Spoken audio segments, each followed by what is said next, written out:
Assalamualaikum warahmatullahi wabarakatuh. Teman-teman, kembali lagi di channel YouTube saya, Khairun Imam.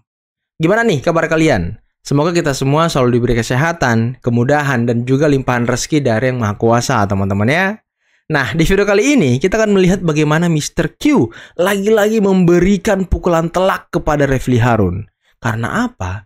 Ya, Refly Harun kembali menyebarkan omon-omon, narasi liar terkait dengan isu matahari kembar, isu pemakzulan Gibran, isu di mana Gibran tidak diundang ke forum Purnawirawan TNI AD, dan lain sebagainya.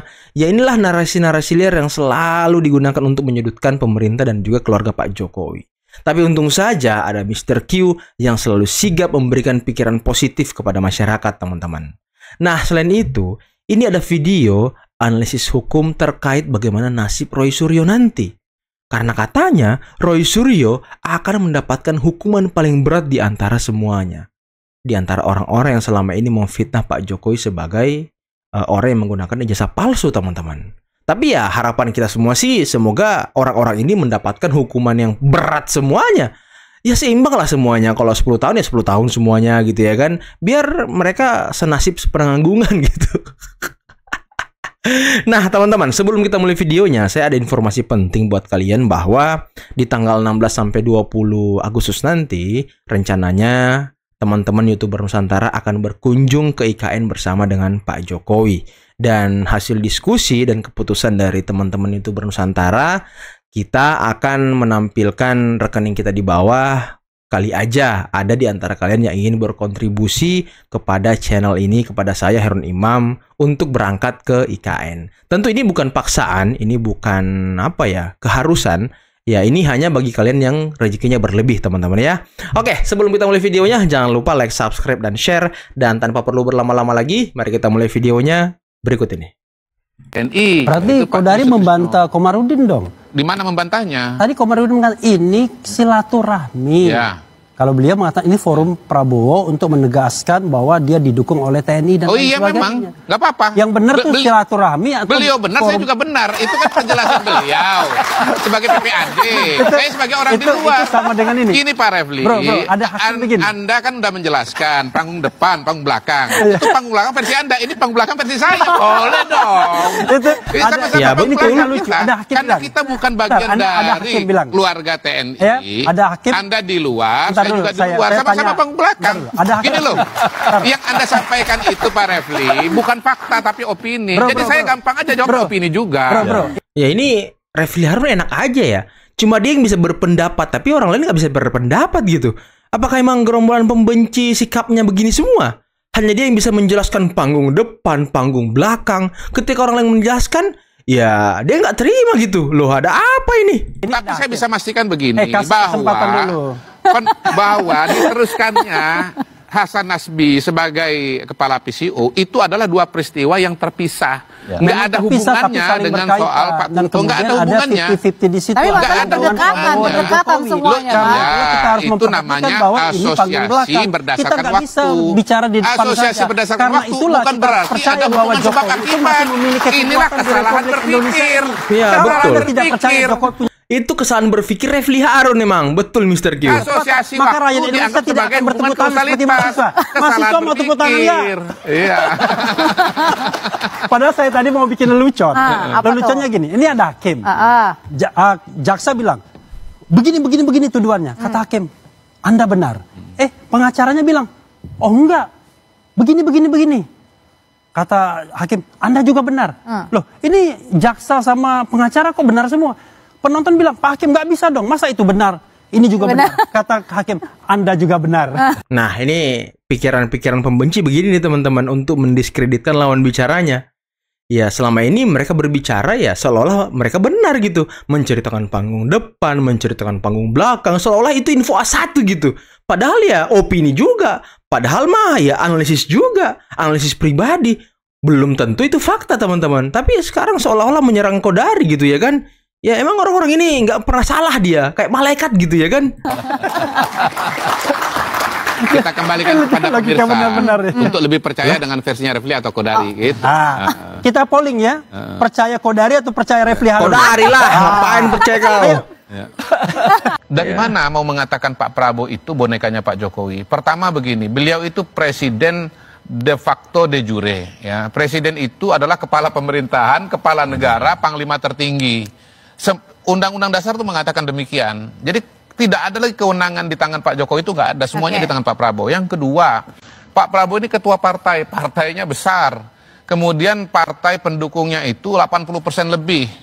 Kok bisa yang didukung 80% itu diatur sama yang nggak punya partai? Pak Jokowi ini kan nggak punya partai. Betul. Nggak punya kekuatan di parlemen sama sekali. Yang ketiga, approval ratingnya Pak Prabowo itu 80%. Tertinggi di negara-negara maju, negara-negara G20. Jadi beliau itu kalaupun misalnya boneka, bonekanya rakyat, bukan bonekanya Pak Jokowi. Betul, bonekanya beliau rakyat. Ini bekerja berdasarkan kepentingan rakyat, kemauan rakyat, gitu ya. Kalaupun misalnya mau disebut, rakyat itu siapa? Rakyat itu namanya Naila. Itu dia, seorang anak dari keluarga yang sangat miskin, pendapatan orang tuanya cuma 1 juta per bulan, anggota keluarga di mana itu? Itu orang yang kira-kira menjadi pendulum atau menjadi kompas bagi Pak Prabowo jadi untuk intinya ini adalah penegasan. Satu lagi, Pak Prabowo itu orang yang kepribadiannya itu sangat kuat, Pak. Bu, ya, jadi nggak ada yang bisa mendrive. Belum presiden aja nggak bisa didrive, apalagi kalau sudah jadi presiden. Terima kasih. Betul banget. Kan ancaman penjara, Joko Widodo, ya. Ancaman kudu cerita respon. Jangankan ancaman penjara, ancaman nyawa pun saya tidak takut. Kalau memang nggak takut kok kemarin itu, kenapa kok ngadu-ngadu kok sama si Rizik Sihab? Udah gitu kok ngadu-ngadu pula lagi sama Sri Sultan Hamengkubuwono ke-10. Waduh, banyak ngadunya ya? Mana buktikanlah ketidaktakutanmu itu. Masa begitu dilapor Bapak Joko Widodo ke Polda Metro Jaya kok termangir pun doh. Banyak kali gayamu lapet. Kita lihat aja, udah panik kalian semua. Salah satu kawanmu itu dipanggil kepolisian, tiba-tiba malamnya bisa ditabrak sepeda motor. Menabrakkan diri kayaknya ya. Ditabrak sepeda motor, dia persilakan pergi, yang nabrak itu kan bodoh itu namanya. Masa baru ditabrak? Makasih banyak ya udah ditabrak ya, bye-bye gitu.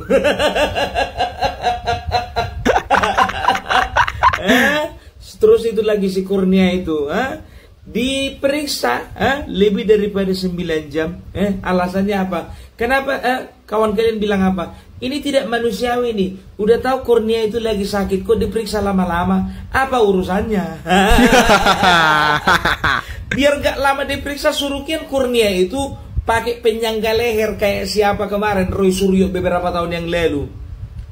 Sedangkan Roy Suryo pakai penyangga leher, dijemput juga sama polisi. Iya kan? Jadi udahlah ya, kalau panik bilang panik, minta tolong kau ya. Jangan kau kemarin itu minta tolong kau sama Rizik Sihab, minta tolong lagi kau sama Sultan Hamengkubuwono ke-10. Sekalian aja kau minta tolong sama Gubernur Sumatera Utara. Gimana kira-kira? Ya nggak bisa lah, Pung. Mana mungkin dia berani minta tolong sama Gubernur Sumatera Utara? Gubernur Sumatera Utara itu kan menantunya Bapak Jokowi. Rismon, mau, melum Rismon. Keluar juga dari Demokrat. Saya dikeluarkan sih sebenarnya, Bang. Saya nggak tahu alasan. Kalau saya tetap jiwanya Demokrat dan tidak pernah berhenti sebagai seorang Demokrat karena nggak pernah masuk partai lain. Oh gitu, gitu ya. Walaupun tidak menjadi pengurus, walaupun tidak lagi dianggap gitu. Tapi kecintaan terhadap barang yang dari awal kita kerjakan bersama-sama, dibangun bersama-sama, itu tidak pernah berhenti. Apa Abang pernah secara langsung memberi masukan ke Roy Suryo? Karena kan Abang ikut membina atau mengajak dari awal ya. Oh gini tidak. Apa responnya dia? Oh gini tidak. Abang ini asam lambung. Jadi ketika menyebut nama itu, pada situasi terkini itu mual jadinya perlu dilihat. Orang nyebut nama itu, aduh, mual ya. Kelakuannya itu membuat Bang Tarbisa merasa bersalah nggak sih? Karena pertama kali yang mengajak Roy Suryo ke kancah politik, sampai dia kemudian istilah Bang itu kan migrasi berpikir gitu ya. Abang nggak boleh berkontemplasi terlalu jauh untuk menyatakan bahwa menyesal membawa orang ini, tidak. Dia masuk dulu, kita ajak karena dia memang punya talenta dan dibutuhkan untuk partai modern seperti Demokrat ini keahliannya dia di bidang telematika. Itulah yang membuat pikiran utama ketika saya mengajak Roy untuk pimpin ke Departemen Telematika ini, Departemen Kominfo ini. Dan alhamdulillah dia bergabung ketika itu. Sehingga dia menjadi anggota DPR dan kemudian menjadi menteri, menggantikan saudara Andi Alfian Malarangeng. Kominfo ya. Aduh, Roy Suryo. UGM sudah menyatakan ini sah, sebetulnya sudah selesai kok. Mau apa lagi yang dicari gitu loh, iya kan? Sampai ini fotonya begini. Saya kemarin juga jujur terbawa juga, hanyut juga, ya hanyut. Karena kan saya jujur, saya juga memang bekas pendukung beliau dari 2014, 2019 saya pendukung beliau. Ya. Saya yang pertama saya pernah perhatikan itu berkaitan dengan kok ada meterai ya gitu ya, di ijazah itu ya. Ya karena hasutan mereka ini kan ya. Terus kemudian kok iya ya kok nggak ada nomor ininya, nomor apa register di samping itu dan lain sebagainya gitu kan. Nah, terus kemudian juga berkaitan foto ya kan. Kok pakai kacamata ya? Ada 3 persoalan itu. Sebetulnya dalam tulisan saya udah saya jelasin. Sederhana untuk membuktikan bahwa benar dan tidaknya ijazah kepesertaan Pak Jokowi sebagai mahasiswa dan alumni UGM, yaitu dari UGM sendiri kok. Kalau udah UGM mengatakan seperti itu selesai, nggak perlu lagi di forensik segala macam, ya kan? Berarti orang yang menyatakan bahwa itu ijazahnya benar dikeluarkan UGM, berarti nggak dipercaya juga dong. Betul. Nah terus mau sampai kapan kalau seandainya ini terus narasinya dipanjang-panjangkan? Menurut saya jadi nggak benar gitu kan.